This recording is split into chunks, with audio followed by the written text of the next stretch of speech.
दोस्तों आज के इस वीडियो में आप सभी का स्वागत है। दोस्तों आपको ये जानकर बहुत हैरानी होगी कि जब भारत में इंटरनेट की शुरुआत हुई थी, अगस्त 1995 की बात कर रहा हूँ।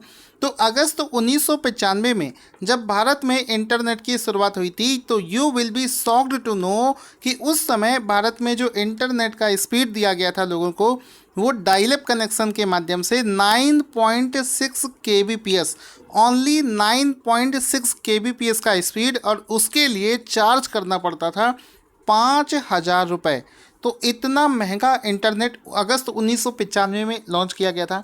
अगर नॉर्मली इस समय की बात करें तो घर में जो कनेक्शन हम लोग लेते हैं वो लगभग लेते हैं 25 या 40 या 50 mbps के आसपास में। तो kbps से हम लोग पहुंच चुके हैं mbps में, और इस समय जो उसका चार्ज हम लोग देते हैं वो देते हैं 300 या 400 रुपये की रेंज में। तो आप देख सकते हैं कितने चेंजेस यहाँ पर आ गए हैं। 1995 में जब नेट की शुरुआत हुई थी तो 5,000 रुपये ओनली 9.6 kbps के लिए, और अगर आप किसी नॉन कमर्शियल के लिए लेना चाहते हैं तो 15,000 रुपये इतने के लिए, और उसके बाद में 25,000 रुपये वो भी 9.6 kbps ओनली स्पीड के लिए देने पड़ते थे। तो दोस्तों समय काफ़ी तेज़ी से चेंज हो रहा है, टेक्नोलॉजी बहुत तेज़ी से चेंज हो रही है। अब आज के प्रश्न में देखो क्या बनेगा। पहला प्रश्न कि 15 अगस्त 2020 को भारत में इंटरनेट कनेक्शन के कितने वर्ष पूरे हो चुके हैं। तो आंसर हो जाएगा ऑप्शन नंबर सी, यानी कि 25 वर्ष पूरे हो चुके हैं। तो 25 ईयर्स इसका राइट आंसर हो जाएगा कि 15 अगस्त 2020 को भारत में इंटरनेट कनेक्शन के 25 साल पूरे हो चुके हैं। तो 25 ईयर, 25 ईयर्स जो हैं ये पूरे हो चुके हैं।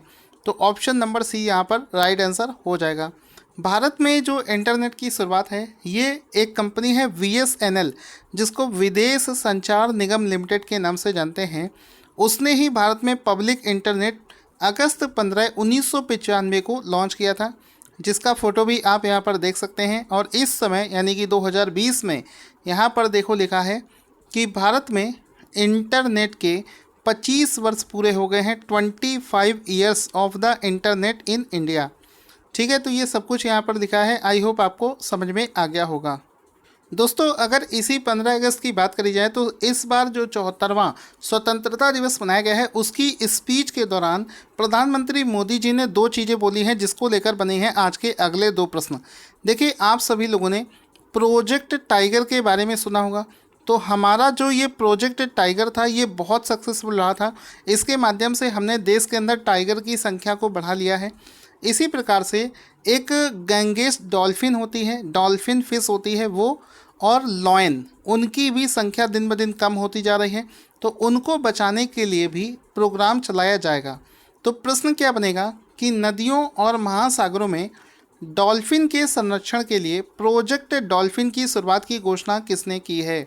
तो आंसर हो जाएगा Narendra Modi. Option number D इसका राइट आंसर हो जाएगा कि हाल ही में प्रधानमंत्री मोदी जी ने नदियों और महासागरों में डॉल्फिन के संरक्षण के लिए एक प्रोजेक्ट डॉल्फिन की शुरुआत करी है। तो ऑप्शन नंबर डी इसका राइट आंसर हो जाएगा।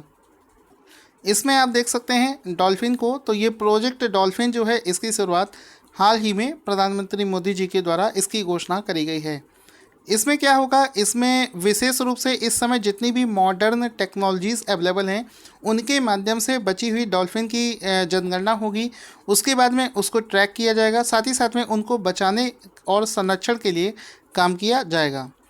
आगे चलते हैं कि हाल ही में किसने प्रोजेक्ट लॉयन शुरू करने की घोषणा करी है, जिसमें एशियाई शेर का संरक्षण किया जाएगा। तो आंसर हो जाएगा नरेंद्र मोदी। इसका भी राइट आंसर नरेंद्र मोदी हो जाएगा। Option number D will be the right answer कि डॉल्फिन के तरीके प्रोजेक्ट लायन की शुरुआत करी जाएगी सो दैट लॉयन को भी संरक्षित किया जा सके, इसकी जनसंख्या बढ़ाने का काम किया जा सके। जिस प्रकार से प्रोजेक्ट टाइगर की सक्सेसफुल रहा है उसी प्रकार से डॉल्फिन और लायन भी किए जाएंगे। आगे चलते हैं। हाल ही में किसने वन स्टॉप शॉप, जिसका नाम है ऑनलाइन पोर्टल, जिसका नाम है सृजन पोर्टल, लॉन्च किया है, जो कि विक्रेताओं को स्वदेशीकरण के लिए आइटम लेने की पहुंच प्रदान कर सकता है। तो ये जो पोर्टल है जिसको सृजन के नाम से जानते हैं, देखो हिंदी में देखेंगे तो सृजन, ठीक है, इंग्लिश में सृजन। ठीक है। तो ये सृजन नाम से जो पोर्टल है जिसकी शुरुआत हाल ही में राजनाथ सिंह ने करी है, इसका मेन उद्देश्य क्या है कि जितने भी डिफेंस के क्षेत्र में जो प्रोडक्ट होते हैं उसके लिए एक ये वन स्टॉप सॉल्यूशन प्रोवाइड कराएगा। एक ऐसा पोर्टल होगा जिस पर जाकर कोई भी जो वेंडर्स हैं हमारे वो डिफेंस से रिलेटेड प्रोडक्ट्स को वहाँ पर परचेज़ कर पाएंगे। तो सृजन पोर्टल जो है इसको डिफेंस के राजनाथ सिंह के द्वारा हाल ही में लॉन्च किया गया है। इस पोर्टल को आप देख सकते हो, इसको मैं आपको देखो यहाँ पर राजनाथ सिंह ने इसको लॉन्च किया है। इसको स्वदेशीकरण के उद्देश्य से आप इस पोर्टल को लॉन्च करके देख सकते हो। इसमें आप प्रोडक्ट देख सकते हो अलग अलग कंपनियों के जो कि डिफेंस के सेक्टर में मैन्युफैक्चर करती हैं, उनके प्रोडक्ट्स का लिस्ट यहाँ पर आप देख सकते हैं। और जो भी इसको ख़रीदना चाहता है वो इस पोर्टल पर जाकर ख़रीद सकता है। तो इससे क्या होगा, जो लोकल मैन्युफैक्चरर हैं डिफेंस के क्षेत्र में उनको यहाँ पर बढ़ावा मिलने की पूरी उम्मीद है। तो देखो इसके नीचे लिखा भी है, इस पोर्टल का नाम आप सभी लोग भी जाकर देख सकते हैं, srijan-defense.government.in, ये इस पोर्टल का नाम है। और इसके प्रोडक्ट आप ऊपर देखो लिखा है, Rajnath Singh has launch Srijan portal which is one stop shop online portal that provides access to the vendors to take items that can be taken up for. ठीक है। अगला प्रश्न है, वर्ष 2021 में देखो कोरोना वायरस की वजह से टोक्यो ओलंपिक्स को वर्ष 2021 के लिए टाल दिया गया है। तो वर्ष 2021 का जो टोक्यो है उसके लिए भारतीय टीम का ऑफिशियल स्पॉन्सर किसे प्रदान किया गया है? तो आंसर हो जाएगा आईनॉक्स ग्रुप, जिसका आपने थिएटर देखा होगा, मूवी देखने जाते हैं तो आईनॉक्स सिनेमा आपने देखा होगा। उसी ग्रुप कंपनीज़ को टोक्यो ओलंपिक्स 2021 में भारतीय टीम का ऑफिशियल स्पॉन्सर घोषित कर दिया गया है। तो ऑप्शन नंबर सी इसका राइट आंसर हो जाएगा। आगे चलते हैं, इसका फ़ोटो देख सकते हैं। हर एक प्रश्न में आपको फ़ोटो मिलेगा सो दैट आप इसको याद रख पाएँ।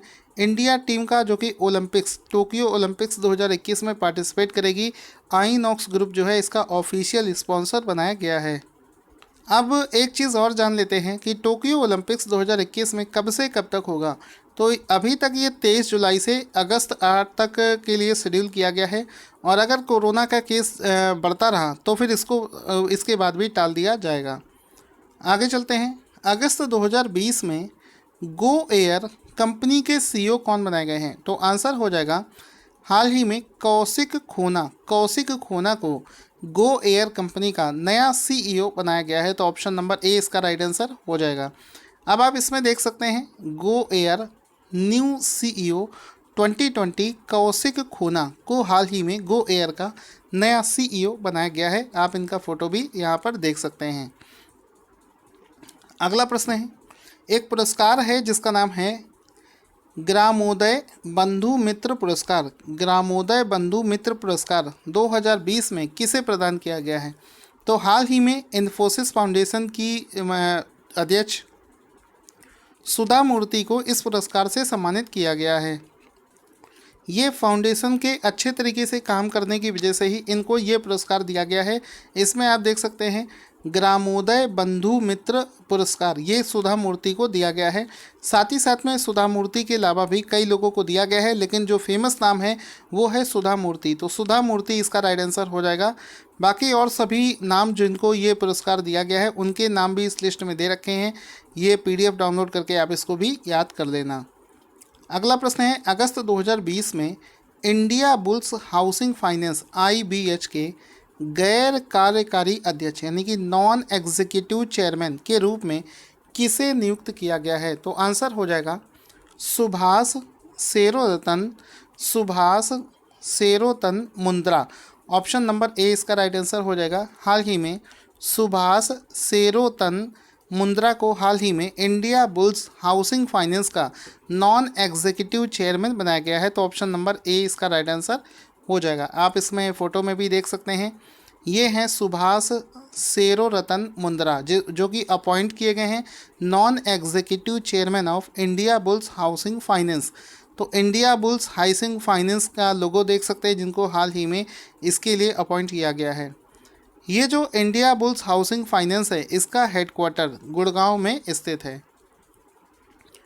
आगे चलते हैं, ये वाला क्वेश्चन हम लोग कर चुके हैं। अगला प्रश्न है, हाल ही में किस बैंक ने डिजिटल अपनाएं अभियान की शुरुआत करी है? तो पंजाब नेशनल बैंक ने हाल ही में डिजिटल अभियान नाम से, डिजिटल अपनाए नाम से एक डिजिटल अभियान की शुरुआत करी है, जिसमें कि वो बैंक द्वारा दिए जाने वाली डिजिटल सुविधाओं का ज़्यादा से ज़्यादा इस्तेमाल करने के लिए इस अभियान की उन्होंने शुरुआत करी है। तो यहाँ पर आप देख सकते हैं, इसमें लिखा है डिजिटल अपनाएं, नेक कार्य का हिस्सा बन जाएं। डिजिटल अभियान के तहत कोई भी फिजिकल कांटेक्ट नहीं करना पड़ता है, बहुत आसानी से आप पेमेंट कर सकते हैं बिना सोशल डिस्टेंसिंग का पूरा फॉलो करते हुए। तो इस वजह से पंजाब नेशनल बैंक ने इस अभियान की शुरुआत करी है। पंजाब नेशनल बैंक का जो हेडक्वार्टर है ये नई दिल्ली में स्थित है। इसके जो एमडी और सीईओ हैं वो हैं एसएस मल्लिकार्जुन राव। ठीक है, आगे चलते हैं। अगला प्रश्न है, उत्पाद और सेवाओं के लिए एक एकीकृत मंच प्रदान करने के लिए e commerce platform yellow chain किस राज्य के द्वारा शुरू किया गया है? तो आंसर हो जाएगा, हाल ही में नागालैंड राज्य ने एक ई कॉमर्स प्लेटफॉर्म लॉन्च किया है जिसका नाम है येलो चेन। इसके माध्यम से नागालैंड राज्य के कई प्रोडक्ट्स को और सेवाओं को इस प्लेटफॉर्म पर, ई कॉमर्स प्लेटफॉर्म पर लिस्टेड किया जाएगा, सो दैट लोकल वेंडर्स को ज़्यादा से ज़्यादा स्कोप मिल सके। तो ऑप्शन नंबर 20 का राइट आंसर हो जाएगा। दोस्तों, आई होप आपको करंट अफेयर्स अच्छा लगा होगा। अगर आपको अच्छा लगा है तो इस वीडियो को लाइक और शेयर करें। अब शुरू करते हैं आज के करंट अफेयर्स का रिवीजन। तो आज का सबसे पहला प्रश्न जो है कि नदियों और महासागरों में डॉल्फिन के संरक्षण के लिए प्रोजेक्ट की शुरुआत की घोषणा किसने करी है? तो आंसर क्या हो जाएगा? नरेंद्र मोदी। इसी प्रकार से प्रोजेक्ट लाइन की शुरुआत की घोषणा किसने करी है? So answer will be Narendra Modi. इसके बाद में है, हाल ही में किसने one stop shop online portal सृजन के घोषणा करी है? तो डिफेंस मिनिस्टर राजनाथ सिंह इसका राइट आंसर हो जाएगा।